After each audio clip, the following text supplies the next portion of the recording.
So itchy. Ah! Crazy.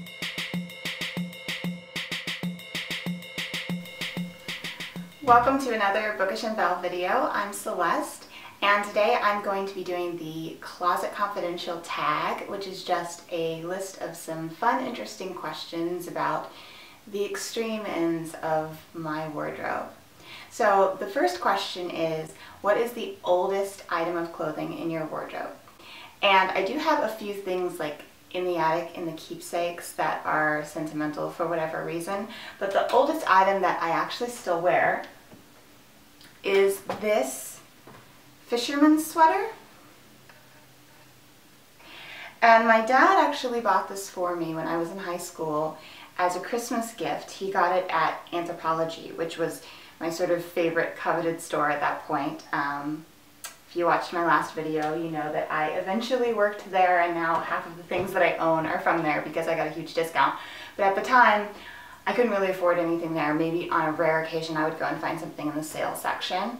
And so my dad got that for me. And when I first got it, it wasn't exactly the kind of thing I would have picked out for myself there, just because it was so basic. And as a young person, I was much more excited about the more exotic pieces. And yet it's the thing that's really stood the test of time, and of course completely still works with what my style is today. And it's one of my favorite pieces because it is so old. It just gets better with wear. It goes with everything. It's super warm and comfortable. It's just absolutely an essential piece. If I narrowed my wardrobe down to very few pieces, it would still be in there.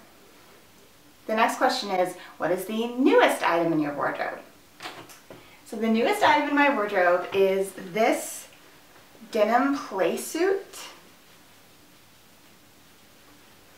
You can see it there. It almost looks like what I would call a jumper. I think most Americans call this a jumper, where it's like overalls but it's a skirt. But of course this isn't a skirt, it's shorts, but it's just so wide at the bottom that it kind of looks that way. I ordered this from Asos, and it's one of those items that obviously you love or you hate. I sort of love it because I hate it because it's awkward. Like, it's an awkward, weird shape, and the proportion is just strange, and that's what's fun about it to me. So I was trying on things from Asos. I always order more than I'm going to buy, obviously, because they have the great free, really quick international shipping, free returns. So, you know, there's a lot of variety in the quality at Asos, so it's good to order like a few different things and then try them on and decide what's working for you. And that was the only thing, that order, that I loved. But I was trying it on and, you know, trying on these different things. My husband was walking in and out of the room, and I was like, I know you probably hate this, but this is the thing that I'm keeping from this order. And he was like, I don't hate it. It's cute. It's weird. It's very you. So it is. And God bless him for loving me the way I am. The next question is, what is the most expensive item in your wardrobe? And this was a hard one for me to come up with. And it's interesting because when you ask yourself these questions about your wardrobe, you sort of realize things about it that you hadn't really thought about before. So one of the things I realized is that I don't actually have a lot of expensive clothing that I paid that full price for. I have a fair number of designer pieces, but basically all of them I got at outlets, you know, on eBay, used, like various ways to save money on it. So I've honestly hardly ever spent more than $200 on a thing. And then obviously there's like, you could go with, okay, well, my wedding dress, but that's not really in my wardrobe because I don't wear it. I wear it once. And then the most expensive thing that I actually wear, and I wear it every day, would be this diamond, especially if you include the wedding band as well.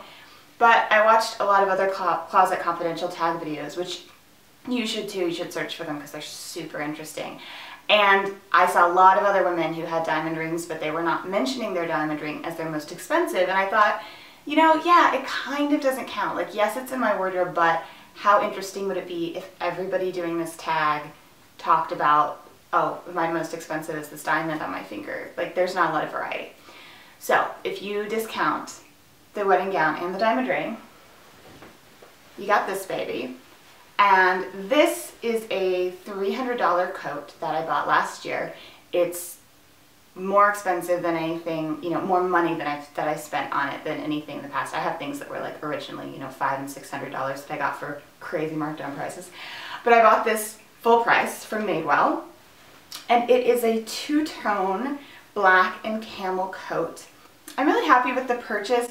I bought it at a point in my life where I've kind of finally figured out enough about my style that I feel like you can actually spend the money to invest in a piece, and it will be an investment because you actually will want to wear that over and over again for enough years and enough wearings that it's worth the money that you put into it.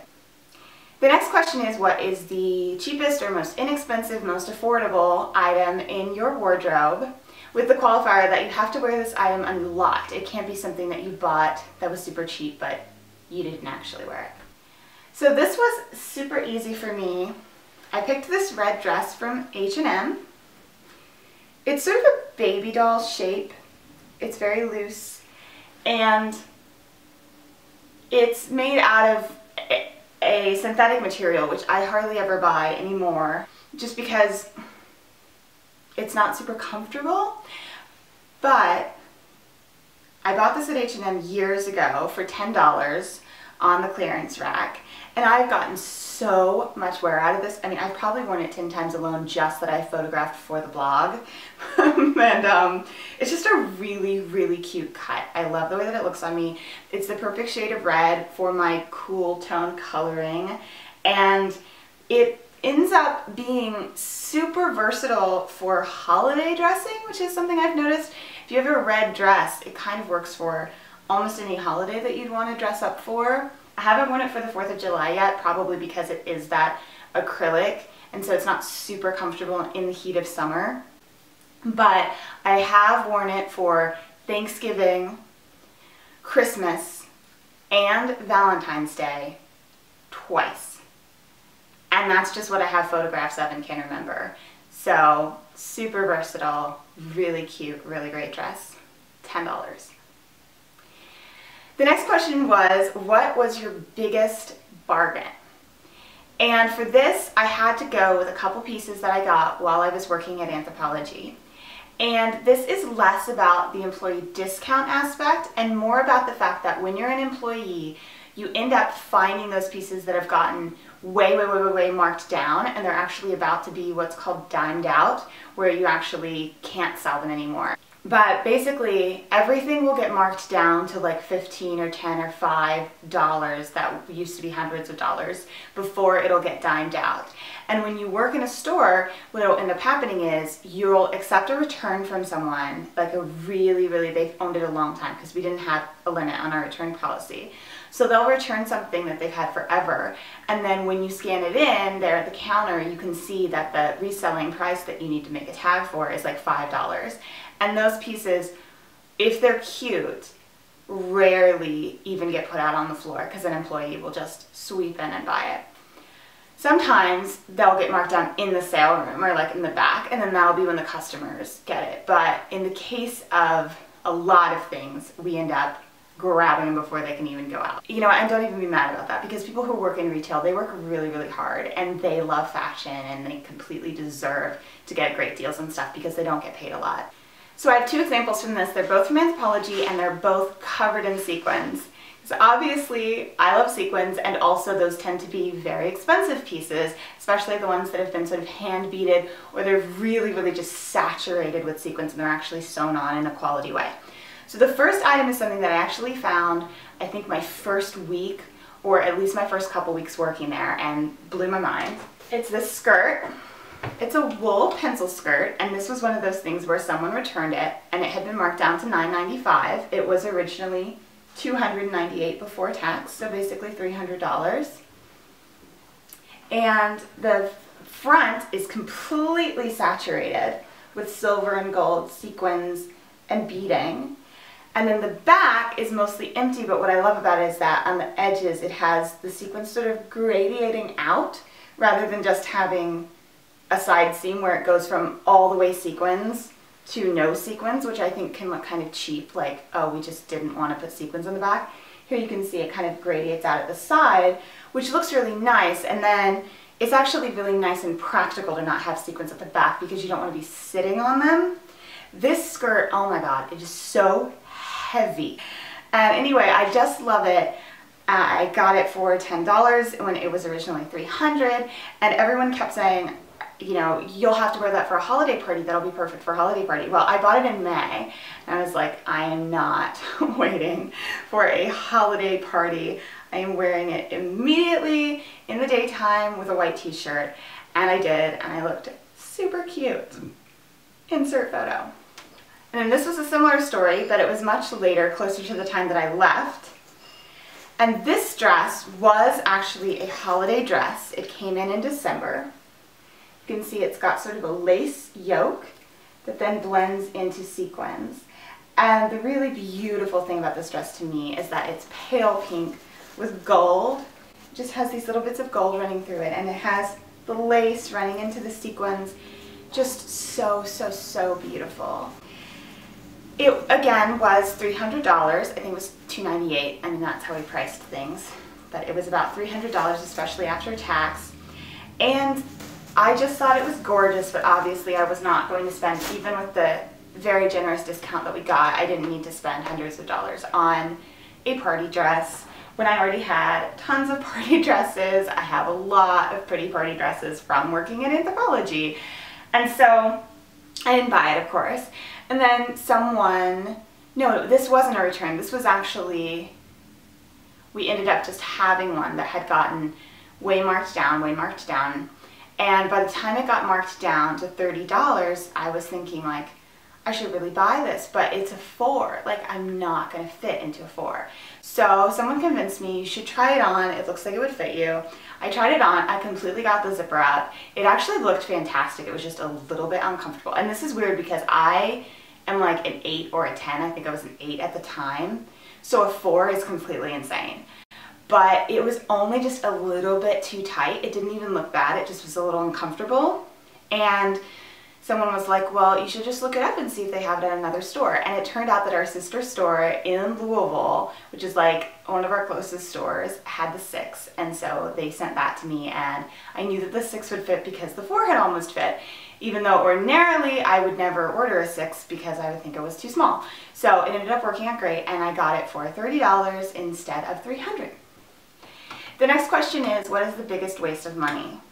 Now, I've definitely wasted money in the past, but I don't have any items currently in my wardrobe that I've wasted money on because I did recently reduce my wardrobe by more than half using Marie Kondo's KonMari method from the book The Life-Changing Magic of Tidying Up, which is this great Japanese book that I would recommend to absolutely anyone. It's totally life-changing, and I'm still in the process of using her method to cull items and organize and get everything in my entire house to the point where I only own things that I love. But I've already done that with my wardrobe, which means I've gotten rid of everything that could ever be a waste of money. But I will give this little anecdote as an example of something I wasted money on, even though it's not in my wardrobe anymore. It is something I remember getting rid of a couple weeks ago when I went through my wardrobe. And it's these Elizabeth and James shoes. They were a dark teal green suede color, and they were really, really beautiful. And I found them at Nordstrom Rack, and they had been marked down to $50, and they were originally $600, I believe, which is crazy. And I loved them, and it was a crazy deal, so of course I bought them. But the thing is, that's not enough. I knew when I was buying them that they were uncomfortable to walk in. I knew when I was buying them that I didn't feel comfortable standing at that height, that they weren't me. They weren't the kind of shoes that I really wear. They were for some other fantasy lifestyle that I didn't have. And I bought them anyway because I was young and I was experimenting, and that's the kind of mistake that we all make. And I swear, you guys, I did not wear them one time. Now, thank goodness they did get worn once by my friend Sarah at my wedding. That's right. She looked through my shoes as we were getting ready, and she said, oh my God, these are gorgeous. I want to wear these. And I was like, you should definitely go for it. And I almost feel like it was worth it now because they were super cute on her and they looked great at the wedding, and you know, they were only 50 bucks. But $50 that is spent on something that you never wear is still a waste of money. So that's my example.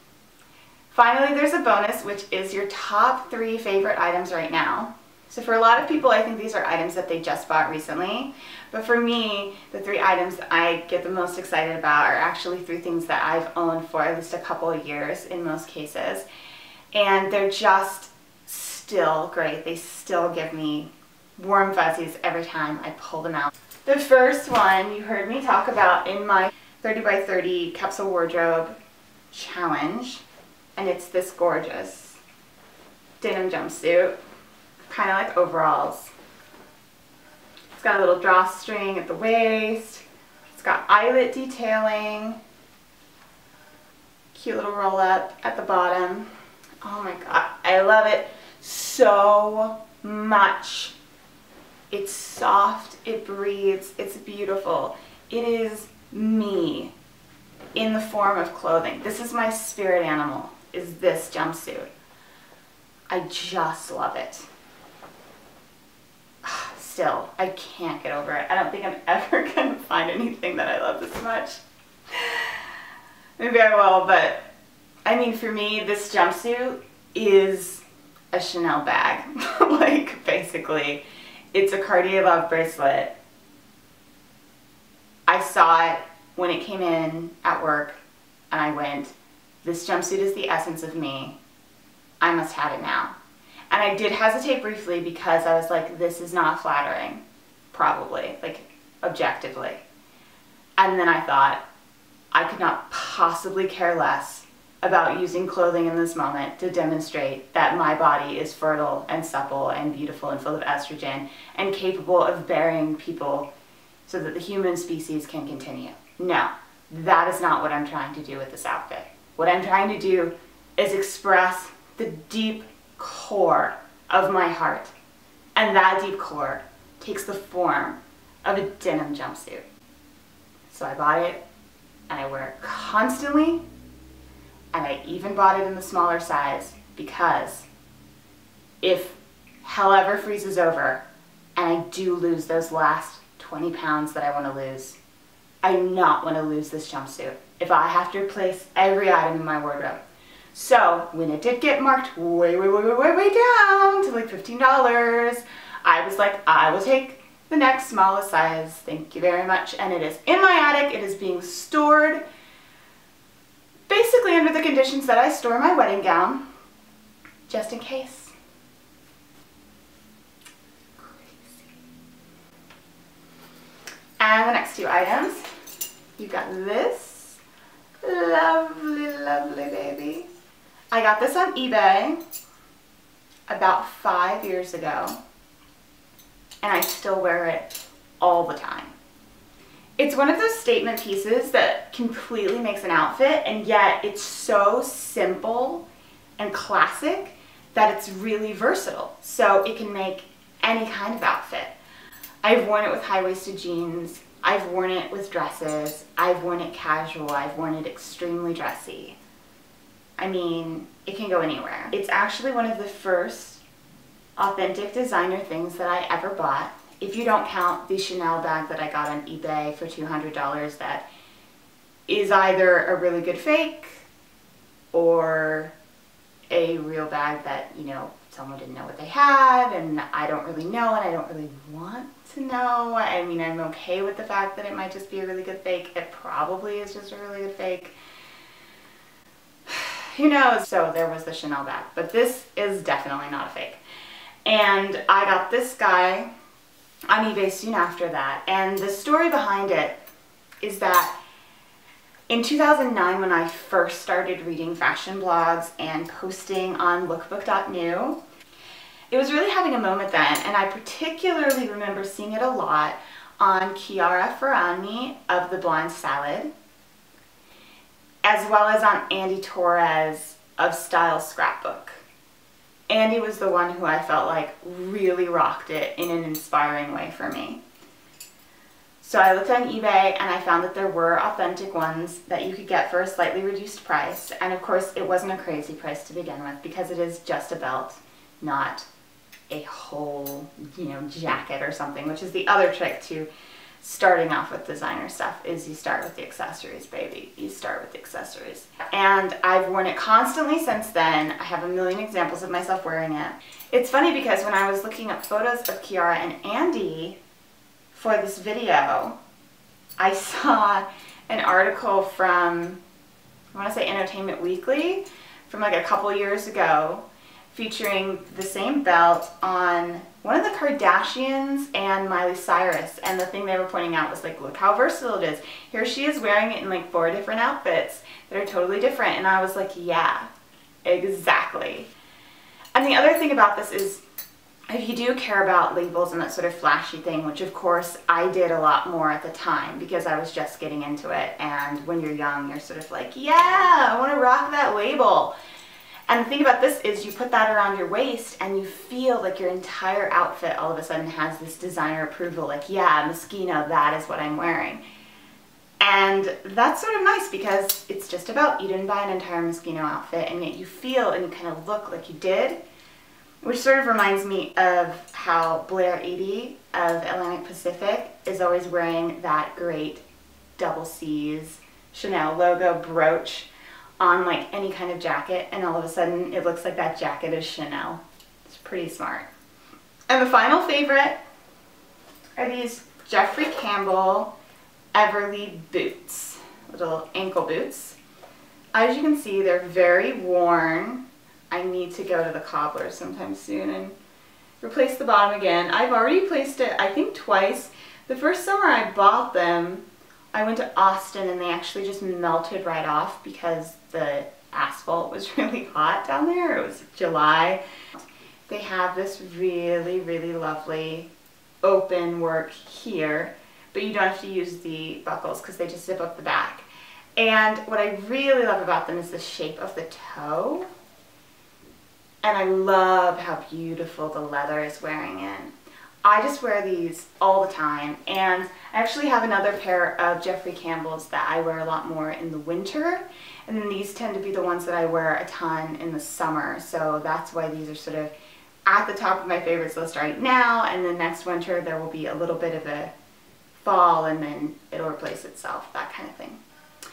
So that's my Closet Confidential tag. I hope you enjoyed this. Please like if you did. Please subscribe. It helps me out a lot. And don't forget to visit my blog if you want to see more from me. That link will be down in the show notes.